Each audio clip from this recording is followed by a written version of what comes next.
मित्रांनो, आजच्या अक्षरवारीच्या या सखोल गप्पा सुरू करण्याआधी ना मला तुम्हाला एका सिच्युएशनची कल्पना करायला सांगायची आहे. म्हणजे विचार करा, तुमचं वय अवघं 16 वर्ष आहे. 16 वर्ष म्हणजे अगदीच लहान यार. हो ना. आणि अशा वयात घरातला कर्ता माणूस अचानक जातो. तुमचा जो फॅमिली बिझनेस आहे किंवा समजे अख्खं साम्राज्य आहे ते लिटरली डबघाईला आलेलं आहे. बापरे. खजिना पूर्ण रिकामा आहे, डोक्यावर कर्जाचा डोंगर आहे आणि चहूबाजूनी शत्रूंनी वेढा दिलाय. म्हणजे 1761च्या पानिपतच्या युद्धात 1,00,000 लोक मारले गेलेत. महाराष्ट्रातल्या प्रत्येक घरातून एक माणूस गेलेला आहे. अशी ती भयानक वेळ आहे. चायला विषय खूपच हार्ड आहे.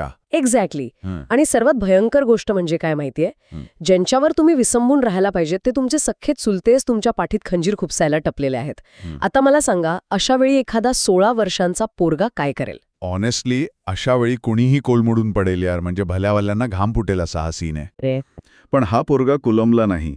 आणि म्हणूनच मित्रांनो, आज आपण ज्या पुस्तकावर बोलणार आहोत ना, ते म्हणजे नुसता इतिहास नाहीये, ती एका अशाच झंझावाताची कथा आहे. आजच्या आपल्या पुस्तकाचं नाव आहे स्वामी आणि त्याचे लेखक आहेत रणजित देसाई. लई भारी. हा चहा पिता पिता आपण जो हा विषय उलगडणार आहोत ना, तो लिटरली एक गेम चेंजर अनुभव असणार आहे आपल्या सगळ्यांसाठी. हो यार. पानिपतच्या दारुण पराभवानंतर रसातळाला गेलेल्या मराठा साम्राज्याला पुन्हा शिखरावर नेणाऱ्या थोरले माधवराव पेशवे यांची ही कथा आहे. आणि काय ती कथा मांडली आहे. म्हणजे रणजित देसाईंनी जो काळ उभा केलाय ना, तो वाचताना आपण लिटरली त्या काळात पोचतो. खरंच.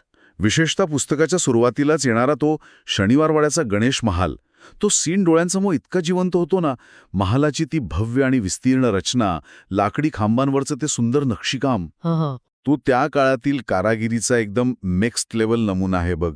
महालातल्या लाकडाचा तो एक विशिष्ट सुगंध आणि बाहेरचं ते सुंदर उद्यान, असा तो गणेश महालाचा भारी वाईब आहे यार. ॲक्च्युली बाहेरून बघायला हा महाल आणि तो वाईब कितीही भारी वाटला ना, तरी आतून राजकारणाची किती घाण सुरू होती हे यातून समजतं. हो, ते तर आहेच.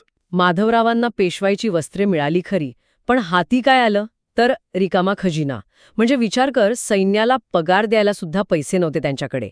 आणि इथे मला एक रिअल कनेक्ट जाणवतो बघ. कसला कनेक्ट? अरे, हे एक्झॅक्टली आपल्यासारखंच आहे. आपल्याकडे गावात किंवा कुटुंबात प्रॉपर्टीवरून जसे चुलते पुतणे एकमेकांच्या जीवावर उठतात ना, तसाच सीन इथे राघोबादादा आणि माधवराव यांच्यात होता. अरे हो, भाऊकीचं राजकारण. एक्झॅक्टली. राघोबादादा म्हणजे माधवरावांचे सख्खे चुलते, पण तेच सत्तेसाठी या कोवळ्या पोराच्या जीवावर उठले होते.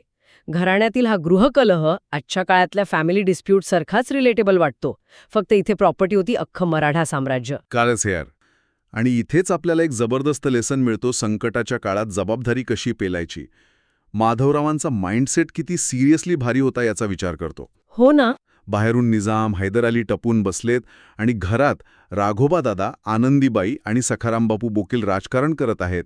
माधवरावांना बाहेरच्या शत्रूंपेक्षा या घरातल्या शत्रूंनी जास्त त्रास दिला.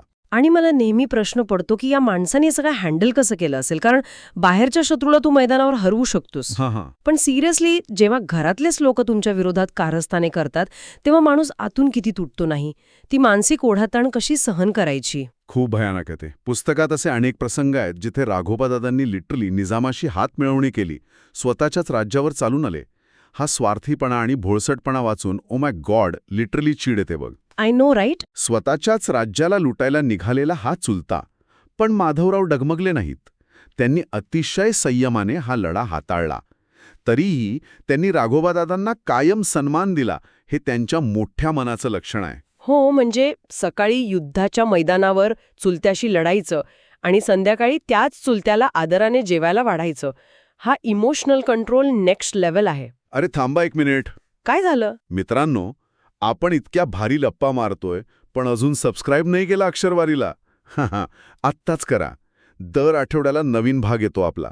नोटिफिकेशन ऑन ठेवा. सिरियसली एकदम फ्री आहे. हां, आणि असं भारी डिस्कशन परत कुठे मिळणार. हो ना. चला आता परत येऊया माधवराव आणि त्यांच्या आयुष्यातल्या सर्वात महत्त्वाच्या व्यक्तीकडे, रमाबाई. नात्यांमधील सायलेंट सपोर्टचं महत्त्व काय असतं हे रमाबाईंच्या व्यक्तिरेखेतून शिकायला मिळतं. नाही यार, मला वाटतं ऑथरचा पॉइंट वेगळा होता. म्हणजे ऑनेस्टली सांगायचं तर मला वाटतं कादंबरीत रमाबाईंना खूपच अंडरप्ले केलंय. त्या फक्त रडताना किंवा काळजी करताना दिसतात. अरे काहीतरीच. नीट वाचलं नाहीस तू.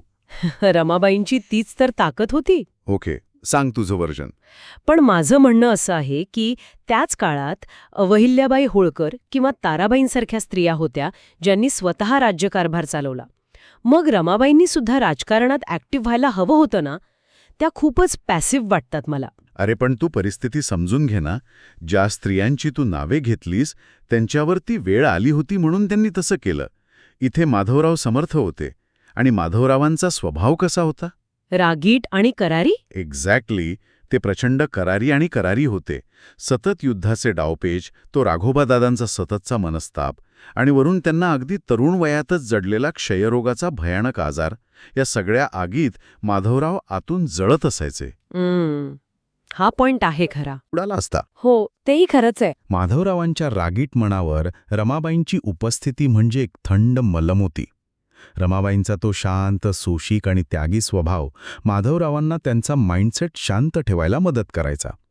हे प्रेम सो रिलेटेबल यार. म्हणजे एका अर्थी तू म्हणतोयस की रमाबाई ही माधवरावांची सेफ स्पेस होती. 100%.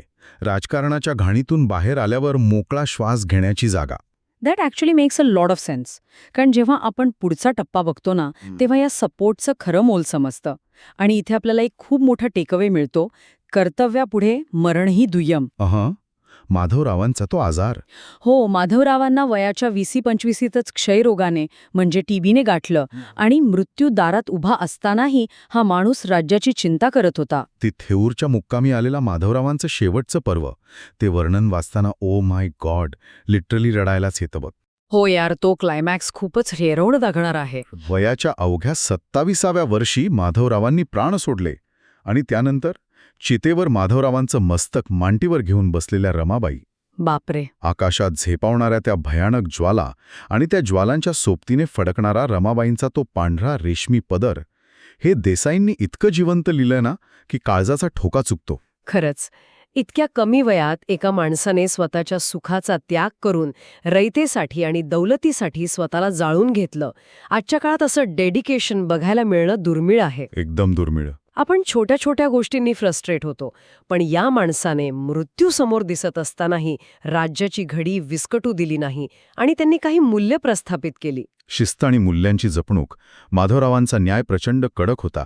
रामशास्त्री प्रभुणे यांच्यासारख्या न्यायमूर्तींचा ते आदर करत असत. हो, माधवरावांनी दाखवून दिलं की सत्ता ही उपभोगण्यासाठी नाही तर रयतेच्या सेवेसाठी असते. सत्तेची हवा त्यांनी स्वतःच्या डोक्यात कधीच जाऊ दिली नाही. बेसिकली हा जो त्यांचा माइंडसेट होता ना, तो आजच्या कॉर्पोरेट जगात किंवा राजकारणातही किती रिलेटेबल आहे बघ. एक्झॅक्टली. आणि म्हणूनच ऐकणाऱ्यांना मला विचारायचं आहे, तुम्हाला काय वाटतं, आजच्या काळात असा निस्वार्थी लीडर शक्य आहे का? कॉमेंट्समध्ये नक्की सांगा. नक्की सांगा. आणि आपण या गप्पांच्या शेवटाकडे आलो आहोत, तेव्हा जाता जाता मी तुम्हाला एका विचारासोबत सोडून जाणार आहे. कोणता विचार? जरा विचार करा, जर माधवराव पेशवे क्षयरोगाने गेले नसते, जर ते आणखी 20-25 वर्ष जगले असते, तर आज भारताचा इतिहास पूर्णपणे वेगळा असता का? बापरे. इंग्रजांना जे नंतर इथे पायरोता आले ते कधीच शक्य झालं नसतं, नाही का? यावर नक्की विचार करा. हा विचारच अंगावर काटा आणणार आहे. खरंच इतिहास काहीतरी वेगळाच असता.